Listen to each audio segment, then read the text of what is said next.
வணக்கம்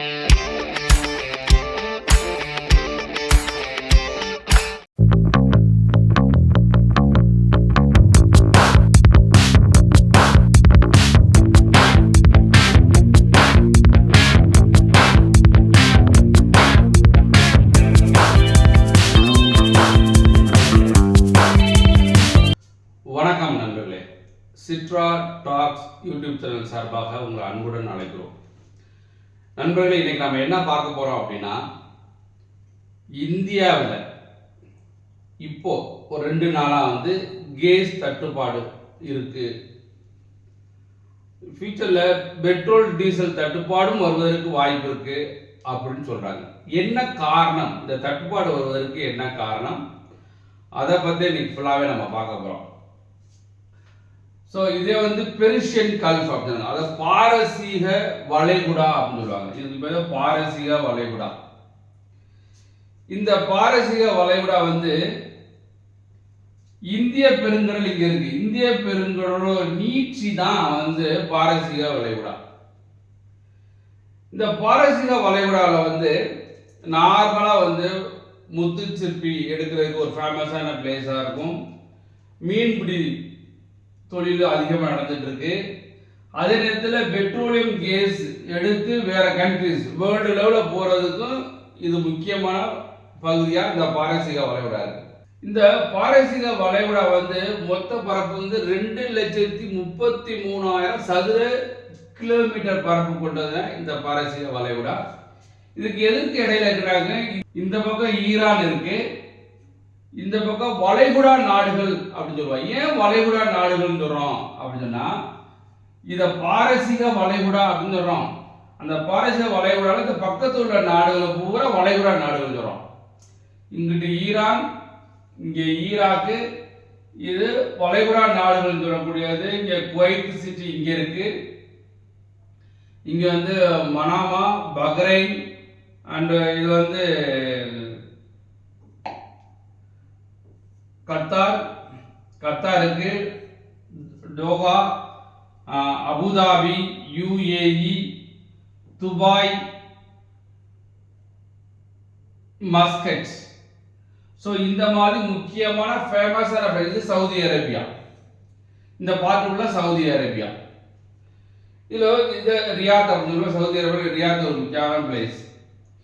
இது ஃபுல்லா இங்க பெட்ரோல் கிடைக்குது, டீசல் கிடைக்குது, அப்புறம் கேஸ் எல்லாமே இதுல கிடைச்சு இங்க இருந்து நிறைய கட்டுக்கு உலகம் ஃபுல்லா இந்த பெர்ஷியன் கல்ஃப்ல கப்பல் மூலமா ஏற்றுமதி பண்றாங்க. முக்கியமா இந்தியாவுக்கு, மற்ற சில நாடுகளுக்கு. ஏன்னா இங்க இந்தியா பெரிய நாடு பக்கத்துல இருக்கு அப்படின்னு இந்தியா நிறைய ஒரு 50% ஆஃப் பெட்ரோல், டீசல், கேஸ் பூரா இங்க இருந்து தான் நம்மளுக்கு கொண்டு போறாங்க. இங்க ஏன் இங்க தடை பண்றாங்க அப்படின்னா, அமெரிக்கா, இஸ்ரேல் இது ரெண்டும் சேர்ந்து இந்த ஈரான் நாட்டை ஏவுகணை மூலமா நிறைய அழிக்கிறாங்க. அப்போ அழிச்சு குண்டு போட்டு அழிக்கும் போது இப்ப ஈரான் என்ன பண்றாங்க அப்படின்னா, இவங்க என்ன செய்யறாங்க, இவங்க ஏவுகணை, ஏகப்பட்ட ஏவுகணைகள் நிறைய வச்சிருக்காங்க. என்னையா நீ அடிக்கிறன்னு சொல்லிட்டு இங்க இந்த குவைத் சிட்டி, முக்கியமா கத்தார், பஹ்ரைன், அபுதாபி, துபாய், இந்த மாதிரி பிளேஸ்ல, சவுதி அரேபியா, ரியாதுல சவுதி அரேபியா, இந்த மாதிரி பிளேஸ்ல பூரா அமெரிக்க படைத்தளங்கள் இங்க இருக்கு.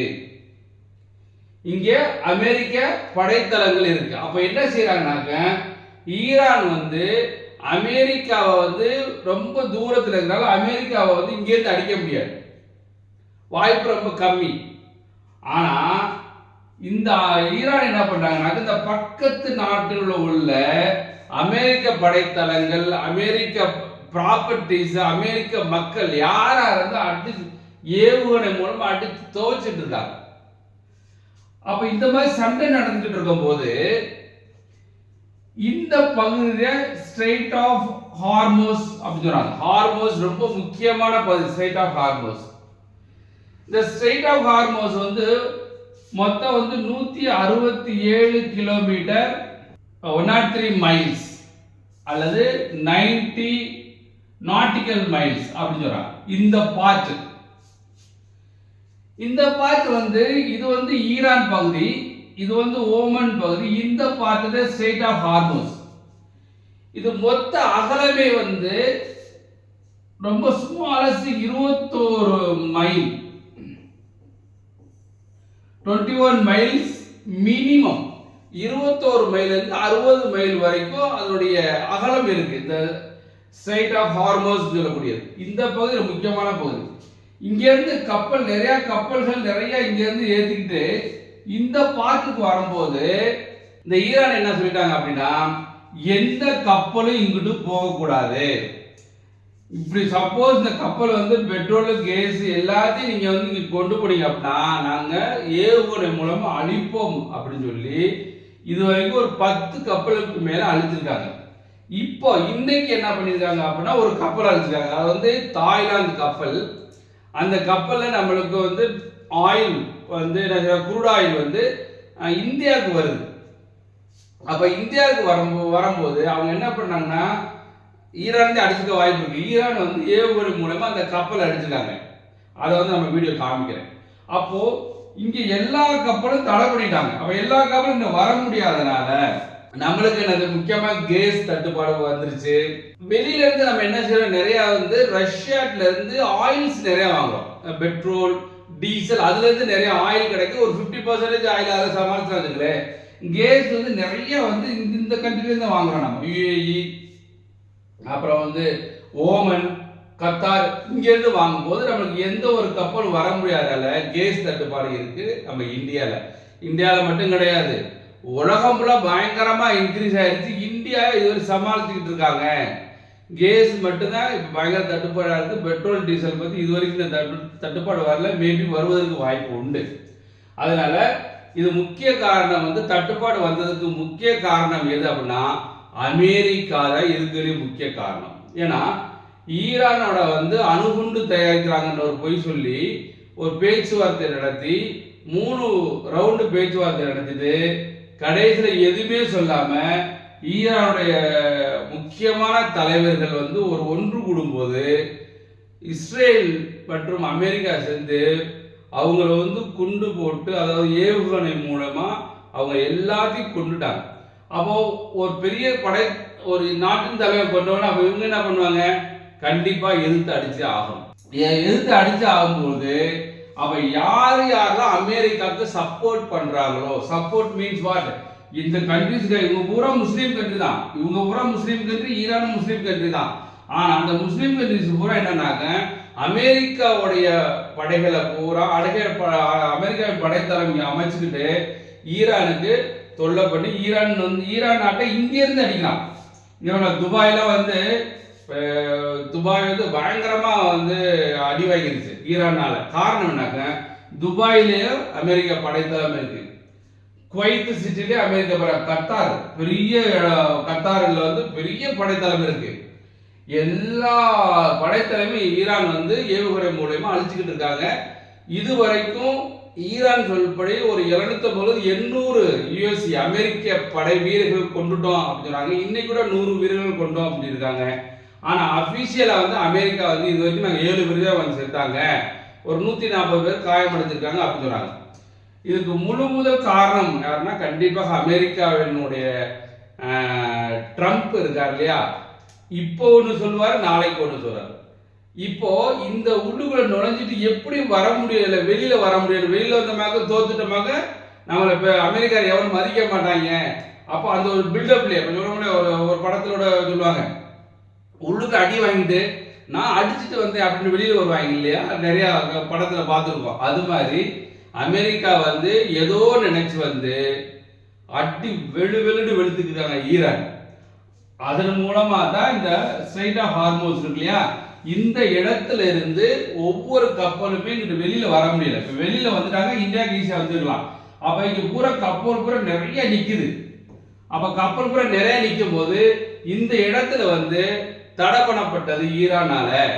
அப்ப எல்லா பேருமே ஏன்னா நீங்க சப்போர்ட் பண்ற அமெரிக்காரன், என்னை அமெரிக்கா அடிக்கிறான், அப்ப அடிக்கிறதுக்கு முழு காரணம் நீங்க தானே. அப்ப நீங்க எப்படி வந்து ஆயிலை வந்து நீ விற்று நீ சம்பாதிக்கணும்னு சொல்லியிருக்காங்க. இந்த ஈரான் என்ன சொல்கிறாங்க அப்படின்னா இதை தடை பண்ணிட்டாங்க இந்த ஸ்ட்ரெய்ட் ஆஃப் ஹார்மோஸை. அதனால் நம்ம இந்தியாவுக்கு தற்போது கேஸ் தட்டுப்பாடு வந்துருச்சு. ஃபியூச்சரில் டீசல் அண்டு பெட்ரோல் தட்டுப்பாடு வருவதற்கும் வாய்ப்பு உண்டு. பட் கவர்மெண்ட் நிறையாவது ஸ்டெப்ஸ் எடுத்துகிட்டு இருக்காங்க. ரஷ்யாவிடமிருந்து நிறையா ஆயில் வாங்கணும் அப்படின்னு சொல்லி அவங்கள்ட்ட நிறையா வாங்குறதுக்கு முயற்சி பண்ணிக்கிட்டு இருக்காங்க. அதனால கண்டிப்பாக வந்து இந்த போர் நடந்துக்கிட்டு இருந்தால் கண்டிப்பாக இந்த மாதிரி நம்மளுக்கு தட்டுப்பாடு வருவது இயற்கை. இப்போ நம்மகிட்ட வந்து பெட்ரோல் வந்து 103 ரூபா 107 ரூபா அந்த ரேஞ்சில் தான் இருக்குது. இதே இது பக்கத்து கண்ட்ரியில் 350 400 500 ரூபா பெர் லிட்டர்ஸ். பாகிஸ்தானு வேற கண்ட்ரிஸ்லாம் அவ்வளவுக்கு போயிடுச்சு. பட் இன்னும் இந்தியா இன்னும் சமாளிச்சுக்கிட்டு இருக்காங்க. இதான் வந்து முக்கிய காரணம், தட்டுப்பாடு வருவதற்கு முக்கிய காரணம் என்னக்கா அமெரிக்கா இஸ்ரேல் ஈரான் உடைய போர்னால இந்த மாதிரி பெரிய பெரிய தட்டுப்பாடு வந்துட்டு இருக்கு. முடிஞ்சிச்சு அப்படின்னா கண்டிப்பாக வந்து இதெல்லாம் வந்து ஈஸியாக முடிஞ்சிடும். தட்டுப்பாடெலாம் வராமல் குறைச்சிடலாம், பார்க்கலாம் இதாண்டு. ஸோ நண்பர்களே, இதே மயூரி நாரி கப்பல், தாய்லாந்து கப்பல் நம்ம இந்தியாவுக்கு ஆயில் கொண்டு வர்றதுக்காக அந்த வளைகுடா பாரசீக வளைகுடா சொன்னோம் இல்லையா, Persian Gulf, strait of Hormuz, அந்த இடத்துல வரும்போது ஈரானால் தாக்கப்பட்டு அங்கே வந்து ஏவுகணை மூலமாக தாக்கப்பட்டு அதில் 23 பேர் வந்து குரூ இருந்தாங்க. அதில் 20 பேரை காப்பாற்றியாச்சு, 3 பேர் மிஸ்ஸிங். இதே அந்த குண்டு போட்டது அந்த இதே நம்ம கப்பல். அப்போ இந்த மாதிரி கப்பல் வரும்போது தடுத்து நிறுத்தி ஏவுகணை மூலம் போடும்போது என்ன ஆச்சு அப்படின்னா நிறைய கப்பல் அங்கங்கே நின்றாங்க. அதனால் இந்தியாவில் வந்து கேஸ் எல்பிஜி தட்டுப்பாடு வந்துருச்சு. ஃபியூச்சரில் டீசல் அண்ட் பெட்ரோல் தட்டுப்பாடும் வருவதற்கு வாய்ப்பு இருக்குது. பட் மேனேஜ் பண்ணலாம்னு சொல்கிறாங்க. மேபி 1 or 2 days இந்த பிரச்சனை முடிவதற்கும் வாய்ப்பு இருக்குது. பார்க்கலாம் எப்படி இருக்குன்னு பார்க்கலாம். ஸோ நண்பர்களே, கண்டிப்பாக இந்த உங்களுக்கு வீடியோ பிடிச்சிருக்கோம். ஏன் வந்து தட்டுப்பாடு வந்ததுக்கு காரணம் கண்டிப்பாக உங்களுக்கு நான் சொன்ன செய்தி உங்களுக்கு நன்றாகவே புரிஞ்சிருக்கும்னு நினைக்கிறேன். நம்ம சேனல் சிட்ரா டாக்ஸ் யூடியூப் சேனல் மறந்துடாமல் சப்ஸ்கிரைப் பண்ணி சப்போர்ட் பண்ணுங்கள். இந்த வீடியோ பற்றி கமெண்ட்ஸ் ஏதாச்சும் நீங்கள் கமெண்ட் செக்ஷனில் கமெண்ட் பண்ணுன்னா தாராளமாக கமெண்ட் பண்ணுங்கள். நன்றி, வணக்கம்.